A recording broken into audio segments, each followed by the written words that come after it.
আজকে দুপুরে নিজের পছন্দ মতন রান্নাবান্না করলাম। আর বিকেলবেলায় হঠাৎ করে পেয়ে গেলাম একটা সারপ্রাইজ, খুব পছন্দের একটা জিনিস। হ্যালো সবাইকে, গুড মর্নিং। তোমরা সবাই কেমন আছো? আশা করছি সবাই ভালো আছো। আমি তো ভীষণ ভালো আছি। আর আমার নতুন একটা ভিডিওতে তোমাদের সকলকে অনেক স্বাগত রইল। আশা করছি ভালো লাগবে। অনেকদিন পর ভিডিও করছি জানো তো, মিডিলে তো প্রায় 7-8 মাস মতন ভিডিও করিনি। এখন আবার মাঝে মাঝে একটু ভিডিও করতে ইচ্ছে করছে। কি জানি, ভিডিও করতে আমার ভীষণ ভালো লাগে। আসলে ভিডিওগুলো এই কারণে করে রাখি যাতে ভবিষ্যতে গিয়ে দেখতে পাই যে একটা সময় আমি কি করেছি। তো সেই কারণেই ধরো আরও করা। এমন না যে আমি ভিডিও থেকে টাকা ইনকাম করি, এটা একদমই না। আজ পর্যন্ত আমি ভিডিও করে একটা টাকাও ইনকাম করতে পারিনি বলাটাও ভুল, যেহেতু ভিডিও করতে গেলে বা অনেক কিছু নিয়ম কানুন থাকে যেগুলো আমি এখনও সেট আপ করিনি। তো সেই কারণে ধরো আমি এখনও কিছু টাকা ইনকাম করতে পারিনি। তো আমাকে অনেক সময় মেসেজে বলে যে এটা সেট আপ করতে, ওটা সেট আপ করতে, বা ব্যাঙ্ক অ্যাকাউন্ট দিতে, যেহেতু ডলার ঢুকবে সেই কারণে। তো আমার কিছু করাও হয় না, তো সেই কারণে এখন পর্যন্ত আমি একটা টাকাও ইনকাম করতে পারিনি। যাই হোক, আজকের দিনটা ছিল রবিবার। সকালবেলায় ঘুম থেকে উঠে বাড়ির সব কাজকাম করে সকালে চা মুড়ি করলাম। আর এদিকে আমার ভোলুবাবুর ঠান্ডা লেগেছে জানো তো, নাক দিয়ে না ওর পোটা পড়ছে বেচারা। আসলে কি বলতো, ও না মানে মাছ মাংস ডিম বা দই মিষ্টি এসব ছাড়া ভাত খেতেই পারে না, একদম নিরামিষ ভাত তো খেতেই পারে না। তো ফ্রিজে দই রেখেছিলাম, তো সেই দইটা দিয়ে জানো তো ওকে ভাত মেখে দিয়েছিলাম। বেচারা সেই দই দিয়ে ভাত খেয়ে ওর আজ ঠান্ডা লেগে গিয়েছে। আর এত পরিমাণে নাক দিয়ে পোটা পড়ছে যে ঘর বারান্দা সব কিছু একেবারে পাকিয়ে রেখে দিচ্ছে। কি করব বলো, বাড়িতে যখন আমি নিজের ছেলে মানুষ করছি, তার যখন সব কিছু পরিষ্কার পরিচ্ছন্ন করছি, তাহলে সেখানে তো আমাকে ভোলুরও করতে হবে, যেহেতু ভোলু আমাদের বাড়ির একটা সদস্য। তবে ভোলুর একটা নিয়ম ভালো আছে, ও যে জিনিসটা নোংরা করে সেই জিনিসটা কিন্তু ও নিজেই পরিষ্কার করে ফেলে। শুধু ওকে একটু বকে ঝোঁকে বলতে হবে, এই তুই নোংরা করেছিস, ওই জায়গাটা পরিষ্কার কর, ব্যাস ওর মুখ দিয়েই কিন্তু সব নোংরাটা পরিষ্কার করে দেয়। যাই হোক, সকালবেলায় এই দেখো তোমাদের দাদা বাজারে গিয়েছিল, বাজার থেকে মাছ নিয়ে এসছে। এটা হচ্ছে কাতলা মাছ। তো মাছের পেটে দেখছি একটু ডিমও ছিল। আমাদের বাড়িতে রবিবারের দিন মাছটা খুব কমই হয় না বললেই চলে, মাংসটাই বেশি হয়। কিন্তু যা গরম পড়েছে তাতে মাংস কেউ খেতে চাইছে না। এর আগের সপ্তাহে মাংস রান্না করেছিলাম, সেদিন সবাই বকবক করছিল যে মাংস খেতে ভালো লাগছে না, মাংস আর রান্না করো না। তো সেই কারণে বললাম যে আজকে মাংস রান্না করব না, আজকে মাছ রান্না করব।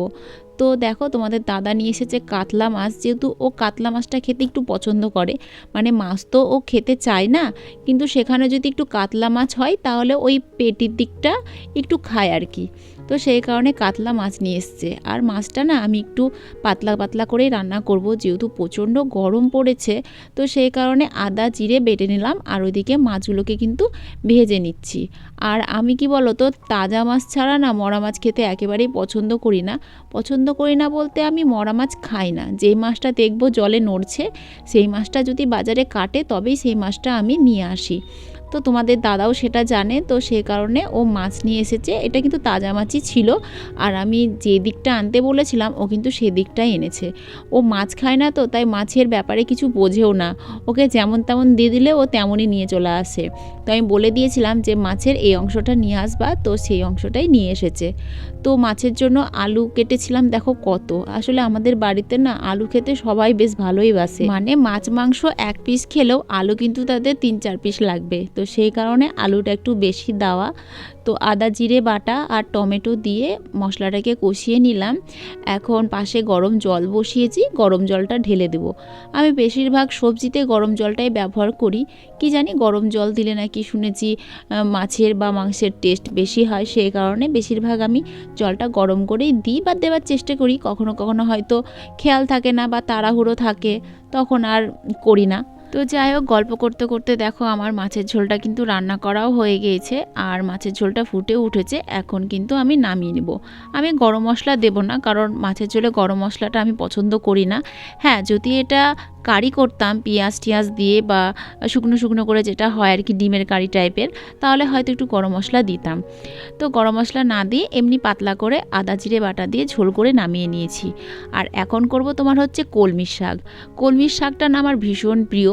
তো তোমাদের দাদা বাজারে গেলে না ও বেশিরভাগ আমার পছন্দ মতনই সবজিপাতি নিয়ে আসে, কিন্তু রান্নাবান্না হয় ওদের পছন্দ মতন।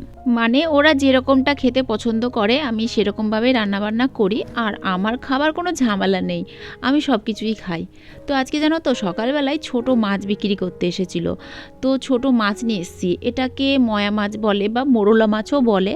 তো বেশি না 100 নিয়েছি, কাঁচা চচ্চড়ি খাবো বলে। জানো তো ভিডিওতে আমি দেখি এভাবে কাঁচা মাছ মানে চচ্চড়ি করে খায় আর কি, তো আমি কোনো দিন খাইনি, আমি তো ভেজেই রান্না করি। তো আজকে আবার ইচ্ছে হলো সব কিছু এইভাবে কাঁচাই রান্না করব। তো দেখো এখানে কিন্তু আমি আলু, বেগুন, পেঁয়াজ কিছুই ভাজিনি, সব কিছু কাঁচাই মেখে নিচ্ছি, মানে আলু, তারপরে পেঁয়াজ, তারপরে হচ্ছে বেগুন, মাছ, মশলা, মানে মশলার মধ্যে ছিল তোমার লঙ্কা বাটা, জিরে বাটা আর হচ্ছে সর্ষে বাটা, সব কিছু একসঙ্গে মাখিয়ে রাখলাম। আর এইদিকে আমার ঘরে জানো তো ছুটি ছিল অনেক, আমার বান্ধবী দিয়েছিল কিছুটা, কিছুটা তোমাদের দাদা কিনে নিয়ে এসেছিলো, তো সেটা ফ্রিজের মধ্যে শুকাচ্ছিল। তো কি করব ভাবছিলাম, ছুটির চচ্চড়ি করলে কেউ খাবে না, বা ছুটি দিয়ে কোনো কিছু রসা রান্না করলেও কেউ খাবে না, তো ছুটিগুলো নষ্ট হবে। তো ভাবলাম ভর্তা করি, কেউ না খেলে অন্তত আমি তো খাবো, আর ভর্তা করলে কি অল্প একটু হবে, তা উঠে যাবে আর কি। সেই কারণে ছুটিগুলোকে সিদ্ধ করে ওই যে ছুটির ভেতরে যে অংশগুলো থাকে তো সেইগুলোকে বের করে রাখলাম। আর এদিকে আমার শাকটাও রান্না হয়ে গেছে, তো শাকটাকে নামিয়ে দিয়ে কড়াই একটু তেল 5 ফোড়ন দিয়ে তোমার এই মাছের চচ্চড়িটাকে বসিয়ে দিলাম। এটা হালকা গ্যাসে রান্না হোক, তা করতে করতে ওইদিকে আমি ওই সেদ্ধ করা ছুটিটাকে বেটে নিচ্ছি। আর আমি বেশিরভাগ মশলাপাতি বলো বা যে কোনো জিনিসই বলো পাটায় বেটে রান্না করে খেতে পছন্দ করি, আমি মিক্সি একদম ব্যবহার করি না। আমার রান্নাতে কোনোদিন মিক্সি দেখতে পাবা না, আমি সব রান্না কিন্তু ওই পাটাতে বেটেই রান্না করি। একদিকে দেখো মশলা বাটছি, একদিকে রান্না করছি, একা হাতেই সব করছি, তো তাই 2 দিক সামলেই আমাকে করতে হচ্ছে। এই মাছের চচ্চড়ি কিন্তু শুধু আমি খাবো, আর তোমাদের দাদা খেলে হয়তো একটু খাবে, আর সঙ্গীতা খাবে। তাছাড়া কিন্তু এই চচ্চড়ি না ছেলে খাবে না মেয়ে খাবে, কেউ খাবে না। তো এইসব রান্নাবান্না বাড়িতে যেদিন লোকজন বেশি থাকে সেদিনই করি। তো আর আমার একটা নিয়ম আছে জানো তো, আমি যতবার রান্না করি আমি ততবার কিন্তু কড়াইটাকে ধুয়ে এইভাবে কাপড় দিয়ে মুছে নিই। আমার না ওই নোংরা কড়াইয়ে রান্না করতে একদম ভালো লাগে না। যাই হোক মোটামুটি সব কিছু রান্না করা হয়ে গেছে, এখন বাকি আছে ছুটি ভর্তা রান্না করার। আর আমার না ভর্তা খেতে খুবই ভালো লাগে, সে যে কোনো জিনিসের ভর্তাই হোক না কেন, ভর্তা খাবারটা আমার বেশ প্রিয়। তো ছুটিটাকে প্রথমে সেদ্ধ করে নিয়েছিলাম, তার মধ্যে একটু রসুন বাটা, তারপরে পেঁয়াজ বাটা আর শুকনো লঙ্কা বাটা দিলাম। অবশ্য রসুন, পেঁয়াজ আর শুকনো লঙ্কাটাকে কিন্তু আমি আগে তেলে ভেজে নিয়েছিলাম, তারপরে কিন্তু পাটায় বেটেছি একসঙ্গে। তারপর তেল দিলাম কড়াইতে, কালো জিরে ফোড়ন দিলাম, তারপর ওই যে যতগুলো সব বেটেছিলাম সবগুলোকে একসঙ্গে দিয়ে একটু লবণ দিয়ে এখন কিছুক্ষণ ভেজে নেব। এতে ভাই আমি কিন্তু চিনি দিব না, কারণ ভর্তা জিনিসে চিনি একদম ভালো লাগে না। আমি মাছের ঝোল আর এইসব ভর্তা এইসবে কিন্তু আমি চিনি একেবারেই দিই না। তা বাদে কিন্তু প্রায় সবজিতেই আমি মানে চিনি দিই, যেমন মাংসতেও দিয়ে থাকি। তো রান্নাবান্না সব কিছু হয়ে গেল, বাড়িতে সবাই স্নান ধান করছে, আর এদিকে আমি ঘরগুলো গুছিয়ে ঝাঁট দিয়ে নিলাম। খেতে বসার আগে আমি ঘর বাড়িগুলো একটু ঝাঁট দিয়ে নিই, পরিষ্কার পরিচ্ছন্ন করে নিই, কারণ ঘর বাড়ি নোংরা থাকলে না আমার না একদম ভালো লাগে না। আমি সবসময় নিজের ঘর বাড়ি পরিষ্কার পরিচ্ছন্ন রাখতে পছন্দ করি, কাজও করি, রান্নাবান্নাও করি, তার মধ্যে যতটা সময় পাই আমি ঘর বাড়িকে কিন্তু গুছিয়ে রাখারও চেষ্টা করি। আর এদিকে আমার ভোলুবাবুর খিদে পেয়ে গিয়েছে, ও এখন খাবে। তো যাই হোক আমাদের দুপুরবেলায় খাওয়া দাওয়া হয়ে গেছে। তোমাদের দাদা নিয়ে এসেছে দই, ও বাড়িতে থাকলেই জানো তো দই নিয়ে আসবে। তো মিষ্টি দই খেতে আমি বেশি পছন্দ করি, আর ও পছন্দ করে টক দই খেতে। তো বেচারা আমার জন্য টক দই আনতে পারে না, যেহেতু আমি টক দই খাই না। তো একটা মিষ্টি দই একটা টক দই আনলেই হয়, সবার পছন্দ মতন খাওয়া হয়। কিন্তু নিয়ে এসছে তোমার শুধু মিষ্টি দই, হয়তো টক দই পাইনি তাই, তাছাড়া একটা মিষ্টি দই আর একটা কিন্তু টক দইও নিয়ে আসে। আমার কিন্তু খাওয়া হয়ে গেছে, ওইদিকে ওরা খাওয়া দাওয়া করছে, আর আমি আর ভোলু দই খাচ্ছি। তোমরা আবার ভেবো না যে ভোলুকে না খেতে দিয়েই আমরা সবাই খেয়ে নিয়েছি। আমি জানো তো রান্নাবান্না করতে করতেই ভোলুকে একবার খাইয়ে দিয়েছিলাম। রাত্রির কিছুটা ভাত ছিল, তো সেই ভাতটা একটু মাছের ঝোলতে মেখে ওকে দিয়েছিলাম খেতে। তারপরে এই যে আমরা খাওয়া দাওয়া করলাম, খাওয়া দাওয়া করার পরে তারপরে ভোলুকে আবার খেতে দিলাম। এখন প্রায় সন্ধে সন্ধে লেগে গিয়েছে, বাড়িতে কিন্তু সন্ধ্যাবাতি দেওয়া হয়ে গেছে। তারপরে এই যে ঘরের কাজে লেগে পড়েছি আমি আবার। বিছানার চাদরটাকে তুলে আবার একটা কাঁচা চাদর পেতে দিলাম।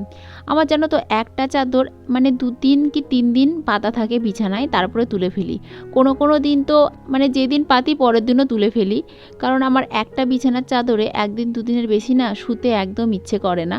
তো আমি প্রায়ই বিছানার চাদর চেঞ্জ করি। তো কালকে যেটা পেতেছিলাম আজকে সেটা তুলে ফেললাম, তার কারণ হচ্ছে ভোলুবাবু কালকে আমার বিছানার উপরে শুয়েছিল।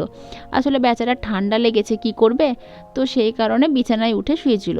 আরও কিন্তু আমার বিছানাতে শুয়ে থাকে, এটা নতুন কিছু না, ও ঘুমায় বিছানাতে। যেহেতু ও বাড়ির কুকুর, সবসময় বাড়িতেই থাকে, বাইরে তো বেরায় না। আর ওকে আমি স্নান টান করে পরিষ্কার পরিচ্ছন্ন করে রাখি, তো সেই কারণে ও খাটে উঠলে আমার বেশি কিছু মনে হয় না।